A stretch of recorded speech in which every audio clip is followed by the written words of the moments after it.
The sun was dipping low behind the jagged peaks of the Dragoon Mountains, casting long shadows over the dusty plains. I'd been riding for hours, the rough leather of my saddle creaking beneath me, my horse's hooves stirring up clouds of dry earth. It was the kind of evening that made a man feel small, like the whole wide West was holding its breath.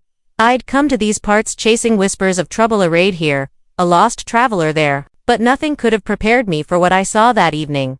The river wound its way like a silver snake through the valley, its water cold and rushing fast from the recent rains. Near the bank, I spotted a group of Apache warriors, their faces painted with fierce streaks of red and black, standing silent and grim. But what caught my eye wasn't their war paint, it was the woman.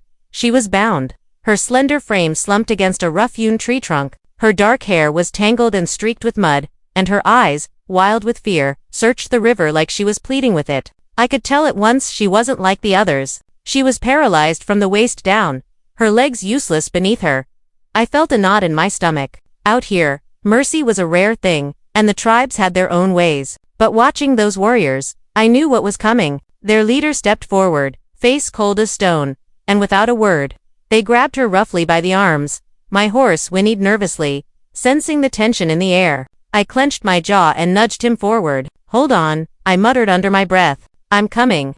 Before I could reach the edge of the bank, they heaved her into the river's icy grip. She didn't scream, her body went limp, helpless against the swift current. I saw her struggle for a moment, panic flashing in her eyes as the water pulled at her. Something snapped inside me. I didn't think twice. I kicked my horse hard, slid off before it stopped, and plunged into the river. The cold water slammed into me like 1,000 needles. The current was fierce, but my arms burned with determination. I reached for her just as the river tried to swallow her whole, grabbing her under the shoulders and hauling her toward its shore. She was lighter than I expected, fragile in a way that made my chest ache. Her eyes met mine, wide and trusting, and I knew right then that saving her was more than a fight against the water. It was a promise.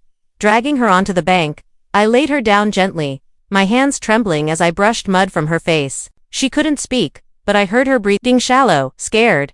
"Easy now," I whispered, looking into those dark eyes. "You're safe." Behind me, the warriors watched, their faces hard and unreadable, but I didn't care. All I saw was the woman who'd been cast away alone, broken, and still, burning with a fierce spirit. I didn't know her story yet, but I swore to myself I'd be the one to write its next chapter. The river's roar still echoed in my ears as I sat beside her on the muddy bank. The sun had dipped lower, and the chill of the evening was starting to settle deep into my bones. I didn't know what to do next, but one thing was clear: leaving her here wasn't an option. Not after what I'd seen, not after what I'd done. Her dark eyes stayed fixed on me, wide and wary, but there was something else there too. A flicker of hope. Maybe she was just too exhausted to fight anymore. I pulled my worn coat tighter around her thin shoulders, trying to offer what little warmth I could. "Name's Jack," I said quietly, hoping to break the silence. "I'm here to help. You don't have to be afraid." She didn't answer, but the way her gaze softened told me she understood. The language barrier wasn't much of a problem. Sometimes the truth doesn't need words. I glanced back toward the darkening woods, knowing those warriors could come after us. They'd cast her away, but that didn't mean they'd forget. I needed to get her to safety, somewhere no one would find her. Slowly, I pulled my knife from its sheath and started cutting at the bindings around her wrists and ankles. Her skin was cold beneath my fingers, but she flinched only once at the first cut. When the ropes fell away, she tried to move her legs, but there was no strength there. I swallowed hard. "Can't walk, huh?" I murmured, feeling a mix of sadness and determination. "Don't worry, I'll carry you if I have to." I lifted her carefully into my arms, cradling her like she was the most precious thing in the world. My heart hammered against my ribs, not from the effort, but from something I hadn't felt in a long time, a fierce protectiveness, a stubborn hope that maybe, just maybe, we could both find something worth fighting for. As I made my way through the thickets, the sounds of the night surrounded us, crickets chirping, the rustle of leaves, the distant howl of a coyote, but I wasn't alone. Not anymore. By the time I found a small clearing, the stars were prickling the sky like a scattering of diamonds. I set her down gently beside a dying campfire, the embers still glowing faintly. I pulled my canteen from my saddlebag and tipped a few drops to her lips. She drank slowly, her eyes never leaving mine. "You're safe now," I said again, and this time, there was a promise in my voice. Her lips quivered, and for a moment, I thought she might speak. Instead, she reached out a trembling hand, brushing a stray lock of hair from my forehead. That simple touch sent a shock straight through me, soft and electric. We sat there. Two souls from different worlds, bound by a moment neither of us expected. The river had tried to take her, but it had also brought us together, and as the fire flickered low, I knew this was only the beginning. The chill of night settled over the camp, wrapping us in a quiet that felt almost sacred. She lay against a bedroll I'd fashioned from old blankets, her eyes tracing the flickering flames as if they held secrets only she could see. I sat close, the firelight casting soft shadows over her delicate features, worn yet fierce in their own way. Her name was Ayana. I learned bit by bit, a word that meant eternal blossom in her language. It suited her, fragile yet stubborn. Like a wildflower, stubbornly pushing through the hard dirt of this world. I kept watch through the night, listening to every sound, every whisper carried on the wind. Out here, trust was as rare as rain in a drought, but something about her made me believe in it again. Maybe it was the way she looked at me without fear, or the faint smile that curved her lips when I told her stories of the trails and towns I'd known. She didn't speak much, her voice was quiet, almost lost, but her eyes told stories of a life torn between two worlds, the tribe that cast her away, the man who found her in the river. Morning came slow and pale, the sky painted in soft pastels. I set to work building a makeshift stretcher from saplings and canvas. With Ayana's help, I lifted her carefully, the weight of her body pressing against my arms like a promise. "We'll find a place where you can heal," I said softly. "Somewhere safe." The journey was hard, the land was unforgiving, and every creek crossing or rocky pass tested my resolve. But I carried her like she was the only thing that mattered. And in those moments, the world outside faded away. At night, I'd sit beside the fire and watch her sleep. The steady rise and fall of her chest, a reminder that she was still here, still fighting. One evening, as the sun bled orange into the horizon, Ayana reached for my hand. Her fingers were weak but determined, curling around mine with a quiet strength. I squeezed back, a silent vow passing between us. "You're not alone anymore," I whispered. Her eyes glistened with unshed tears, and in that quiet wilderness, two hearts found a fragile kind of hope. The trail ahead was long and unforgiving, twisting through rocky ridges and dry mesas that stretched like an endless sea beneath the burning sun. Each day I carried Ayana, feeling the weight of her in my arms and the growing weight of responsibility. Settling into my chest, she was stronger than I ever imagined. Even paralyzed from the waist down, her spirit refused to break. Sometimes, when the wind whispered through the sagebrush, I'd catch her humming a soft tune, a haunting melody from her childhood, I guessed, and it stirred something deep inside me. One afternoon, as we rested beside a cluster of cottonwoods, I tried asking her about the tribe, about why they'd done what they did. Her eyes darkened, and she turned away, silent. I understood then that some wounds ran deeper than flesh and bone, but there were lighter moments, too, like when she laughed for the first time, a soft, hesitant sound, but a sound that filled the empty spaces between us with something like joy. I tipped my hat back and grinned. "That's the first smile I've seen since I found you, and I aim to see plenty more."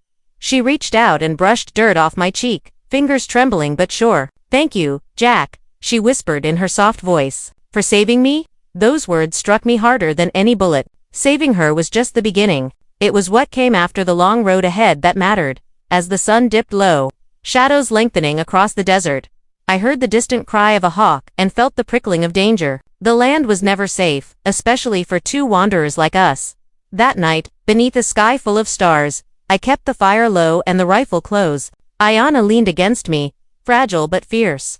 And I swore I'd protect her no matter what. Because out here, in the wild heart of the West, love was the one thing worth fighting for. Days bled into nights, and the vast wilderness around us seemed to hold its breath. We'd come far since that riverbank rescue, but the past has a way of catching up, especially when you're running from a tribe that cast you away. I saw the sign's first broken twigs, faint hoof prints pressed into the dirt, whispers on the wind that didn't belong. The Apache warriors weren't done with her, and they weren't about to let me take their own without a fight. One evening, as the sun dipped behind a ridge of sandstone, I noticed movement in the shadows, dark figures watching us from a distance. My grip tightened on the rifle. "Ayana," I warned softly, "they're close." Her eyes met mine, wide but steady. "They want me back," she said, voice low, "but I'm not going." That's when I realized what this fight was really about. Not just survival, but freedom. And maybe, just maybe, love. We prepared for the worst, stacking wood and sharpening sticks, ready to defend the fragile life we'd built in the wild. As night fell, the campfire flickered like a beacon in the darkness, a fragile promise against the coming storm. When the warriors charged, it was like the earth itself shook, but I stood my ground, firing shot after shot, the smell of gunpowder thick in the air. Ayanna stayed close, her hand finding mine in the chaos. We fought not just for ourselves, but for the chance to write our own story. When the dust finally settled, the warriors had retreated, their cries fading into the night. We were battered, bruised, but alive, and closer than ever. Under the cold stars, I pulled Ayanna close. We'll face whatever comes, I promised. Together. She smiled, her hand warm in mine, and I knew this was more than rescue. It was the beginning of a love as wild and untamed as the land itself. The dawn broke, gentle and golden, spilling light over the land like a blessing. After the night's battle, the world seemed quieter somehow, as if even the wind was holding its breath, waiting for what would come next. I tended to Ayanna's bruises, careful with every touch. She winced now and then, but there was a fire in her eyes that no pain could quench. We sat side by side, the warmth of the campfire between us, and I realized how much I'd come to depend on her presence, not just for hope, but for something deeper, something I hadn't dared name until now. Jack, she said softly, voice trembling like a leaf in the breeze. You saved my life, but you've given me more than that. You've given me hope. I swallowed hard, the weight of her words settling deep in my chest. Ayanna, I never thought I'd find something worth risking everything for, but here you are. She reached out, fingers brushing my cheek. We're both broken in ways, but maybe together, we can be whole. The desert stretched endless around us, wild and unpredictable, but in that quiet moment, under a sky painted with dawn, I knew one thing for certain.